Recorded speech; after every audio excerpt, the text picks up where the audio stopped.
Fala galera, tudo bem? Então, dando uma sequência aqui no nosso conteúdo de Matemática 2, a gente parte para a aula 5, que é quando a gente trata o assunto de a correspondência entre ângulos e arcos na circunferência. Aí galera, o que a gente vê nessa aula? A gente trata ângulo central, ângulo inscrito, ângulo de segmento, ângulo de vértice interior, ângulo de vértice exterior e quadrilátero inscritivo. Em todos esses casos a gente vai envolver o quê? Um ângulo em algum lugar da circunferência, e a gente vai envolver também com arcos. Só lembrando, o que são arcos? São meio que pedaços da circunferência. Lembrando que a circunferência é só aquele contorno do círculo, beleza? Então, galerinha, vamos lá, vem comigo. A gente vai batendo cada um desses casos para que eu vou explicando qual é a diferença entre todos eles, beleza? Então, um primeiro aqui que a gente vê é o ângulo central. Aí, galera, como vai funcionar esse cara?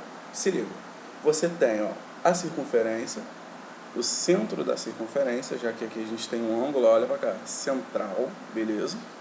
Um centro O. Aí você vai e marca dois pontos distintos dessa circunferência, um ponto A e um ponto B. Você vai, a partir do O, traçar tanto uma reta que passa por A e uma reta que passa por B. Repara aqui que entre A e B, a gente tem um pedacinho da circunferência. Ou seja, esse cara aqui é um arco, no caso o arco AB. Aí o que eu tenho de informação? O ângulo alfa, que é o ângulo central que está representado aqui no desenho, ele é igual à medida desse arco, beleza? Então, nesse primeiro momento, a gente vê como é que funciona o ângulo central. Recapitulando, o ângulo central é igual ao arco que corresponde a esse ângulo. Beleza, gente? O próximo é o que a gente chama de ângulo inscrito. Aí olha essa figura aqui. O que tem que ter? Qual é a característica de um ângulo inscrito? Em vez de partir do centro, agora você vai partir de um outro ponto da circunferência. Então, para você ter um ângulo inscrito, o que vai rolar? São pontos em cima da circunferência. Por exemplo, olha o ponto A, o ponto B, e eu tenho aqui um ponto P. Por enquanto, vamos ignorar esse P' e esse P duas linhas, beleza?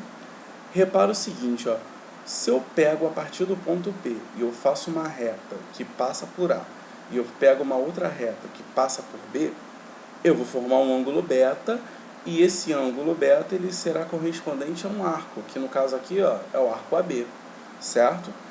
A característica vai ser o seguinte, galera. Esse ângulo, o ângulo beta, que é formado ali, que é o formado do ângulo inscrito, ele vai ser a metade da medida do arco, ou seja, é o arco dividido por 2, ok? Por que eu coloco aqui agora então o P' e o P duas linhas? Repara, de P' eu também vou partir retas, tanto que passa por A ou passa por B. Só que quando eu faço isso, eu faço essas retas, eu não estou marcando o mesmo arco. Se eu faço a mesma coisa com P duas linhas, eu também estou marcando o mesmo arco.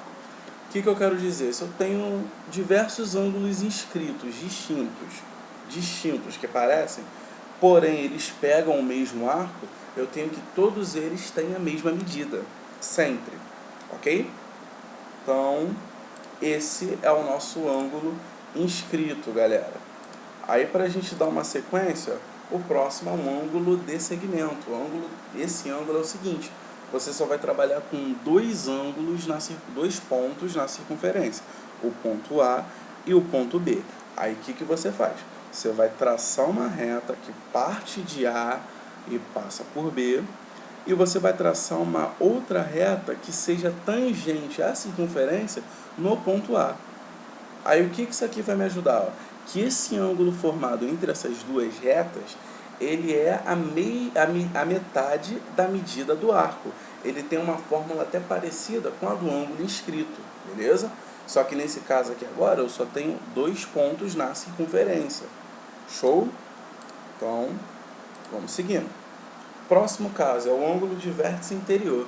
Sempre que eu tratar o ângulo de vértice, que posteriormente a gente vai ver o exterior, eu sempre vou tratar de retas que são concorrentes.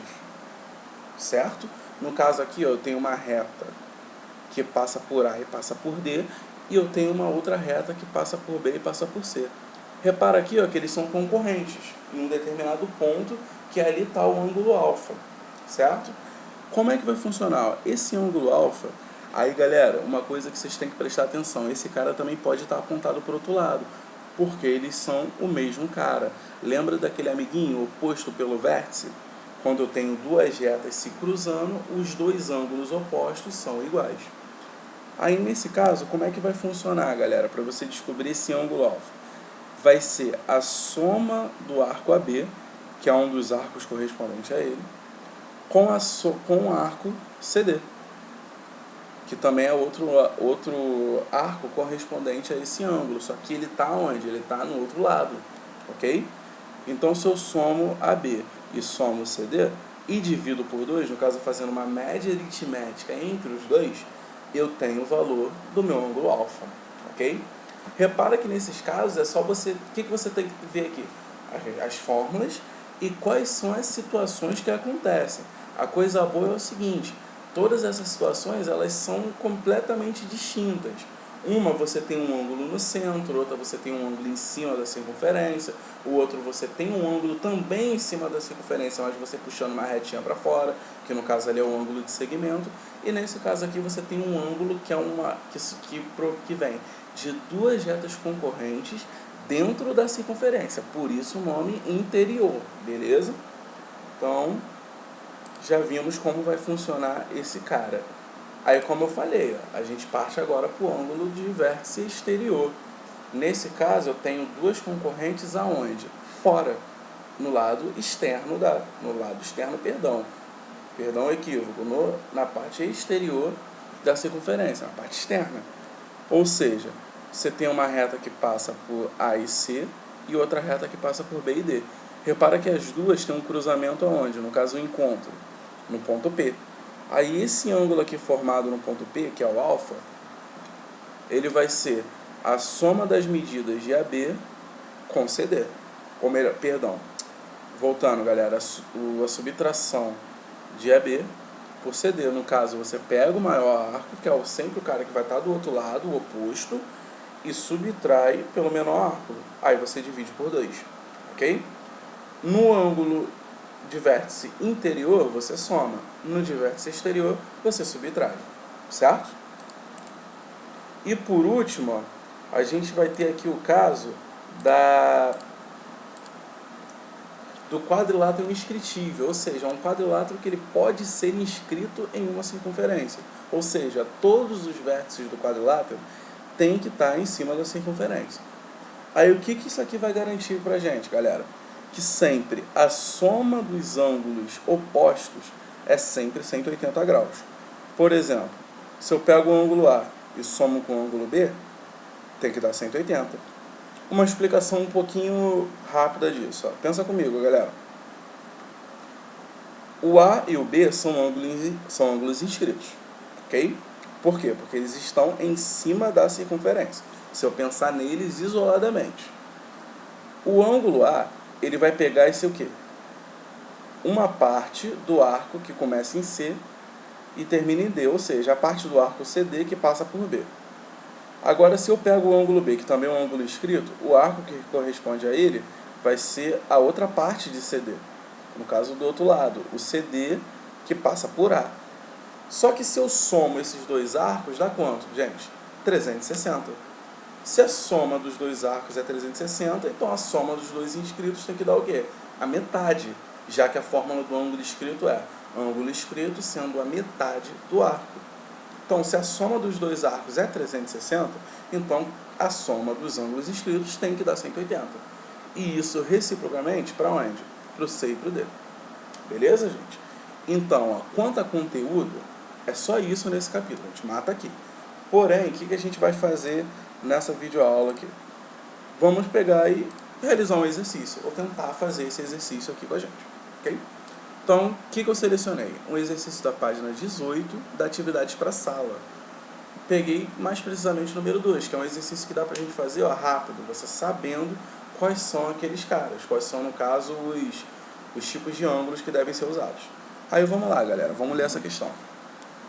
O círculo de centro O, o círculo seja AD um diâmetro, ou seja, o AD sendo o dobro do raio, sejam B e C, dois pontos da circunferência, ó, repara no desenho, tais que AOC é igual a 90 graus e AOB é igual a metade de BOC.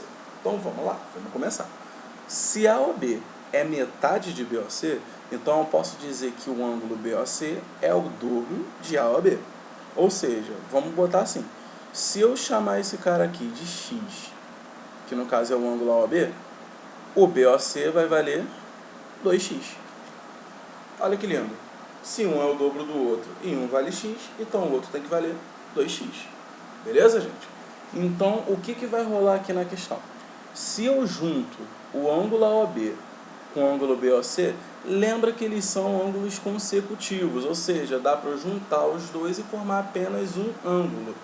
E esse ângulo seria quem? Se eu junto AOB com BOC, seria o ângulo AOC. Que é quanto? Fala para mim. 90. Gente, vamos lá. Se aqui vale x e aqui vale 2x, e eu somo esses dois caras e dá 90, é o mesmo que dizer que 3x vale quanto? 90. Se 3x vale 90, quanto vale x? Vamos lá, dá um tempinho para vocês pensarem. 5 segundinhos, vamos lá. 30. Então, esse ângulozinho aqui, ó, o AOB, ele vale 30 graus. Só que AOB é um ângulo central, já que ele falou pra gente na questão que é um círculo de centro O. Então, ó, já tá rolando aqui pra gente. 30 graus, esse ângulo. O arco AB é o correspondente a esse central. Então, já dá pra fazer alguma coisinha aqui, ó. Tá vendo esse AB? O arco AB, ele também vale 30 graus. Mas, Rômulo, como é que isso vai ajudar a gente para a questão? Então, se liga. Eu quero o valor de ODB. Ou seja, ODB é esse ângulozinho aqui, esse pequenininho lá da esquerda, aqui da esquerda. Só que, olha, tá vendo o ODB? O vértice D, ele está em cima da circunferência. E aí? Se ele está em cima da circunferência, qual é o nomezinho que a gente dá? Muito bom, ângulo inscrito. Aí olha o que acontece. Esse ângulo inscrito, ele está correspondente também a um arco AB. Só que eu já achei que o arco AB vale 30. Então pensa comigo, gente.